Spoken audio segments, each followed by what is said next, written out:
बात कि भारत की न्याय पद्धति का नाश हो जाएगा तो भारतीय समाज टूट जाएगा, ऐसे ही मैकॉले एक बात और कहता था। मैकॉले की लिखी हुई एक चिट्ठी है मेरे पास, उसकी फोटोकॉपी। लंदन में एक लाइब्रेरी है, उसका नाम है इंडिया ऑफिस लाइब्रेरी, वहां से मैंने निकलवाई है।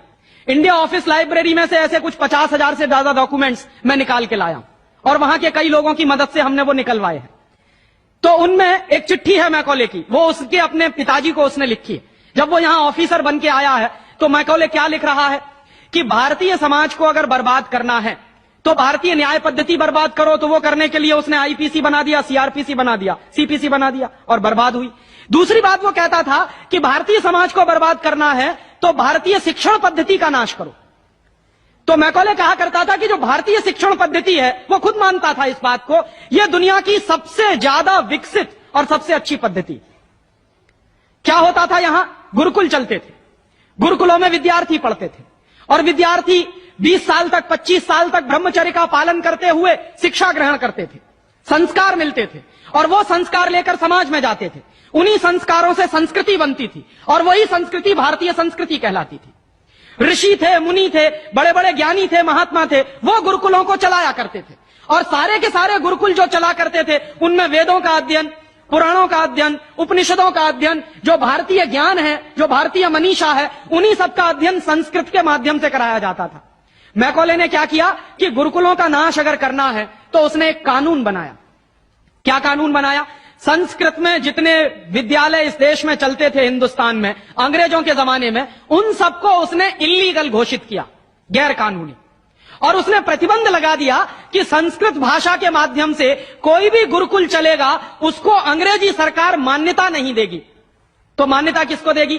अंग्रेजी के माध्यम से जो कॉन्वेंट स्कूल चलेंगे उनको अंग्रेजी सरकार मान्यता देगी। और उसके लिए बाकायदा उसने कानून बनाया। उस कानून का नाम है इंडियन एजुकेशन एक्ट। और यह इंडियन एजुकेशन एक्ट लागू हुआ 1858 में, आज से लगभग 140 साल पहले। तो 140 साल पहले जो कानून लागू हुआ था अंग्रेजों के जमाने में, वही कानून आज भी चल रहा है। उस कानून के आधार पर मैकॉले ने क्या किया? संस्कृत के माध्यम से चलने वाले गुरुकुलों को बर्बाद कर दिया, कानून बना के उनको बंद करा दिया। जो उनमें अध्यापक होते थे, गुरु होते थे, उनको मार पीट कर अंग्रेजी सरकार जेल में बंद करती थी। जो विद्यार्थी अध्ययन के लिए जाते थे उनको रोक दिया जाता था, उनका अध्ययन ना होने पाए उसके लिए समस्याएं खड़ी की जाती थी। और दूसरी तरफ कॉन्वेंट स्कूल चालू कर दिए और उसमें अंग्रेजी के माध्यम से शिक्षण देना शुरू किया। एक दिन उसने अपने बाप को चिट्ठी लिखी और इस चिट्ठी में उसने ये लिखा कि मैंने हिंदुस्तान में एक ऐसी शिक्षण पद्धति पैदा कर दी है जिसमें अगर हिंदुस्तानी विद्यार्थी पढ़ेंगे तो पढ़कर निकलने के बाद वो शरीर से हिंदुस्तानी होंगे, दिमाग से सब अंग्रेज हो जाएंगे। वो देख रहे हैं, अभी देख रहे हैं। तो शरीर से हिंदुस्तानी और दिमाग से अंग्रेज।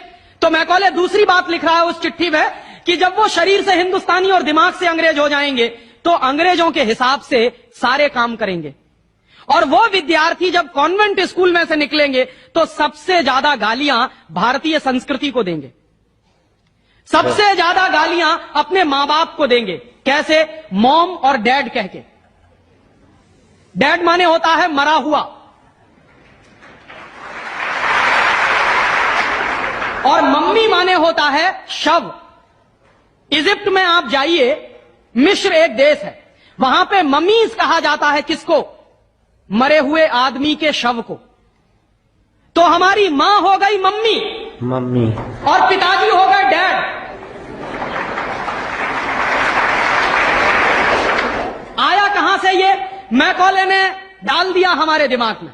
और मैं ये कहता हूं कि मैकॉले तो मर गया, उसका बाप भी मर गया, सब मर गए, भगवान उनकी आत्मा को शांति दे, लेकिन उसकी जो आत्मा है वो हम सब में प्रवेश कर गई है।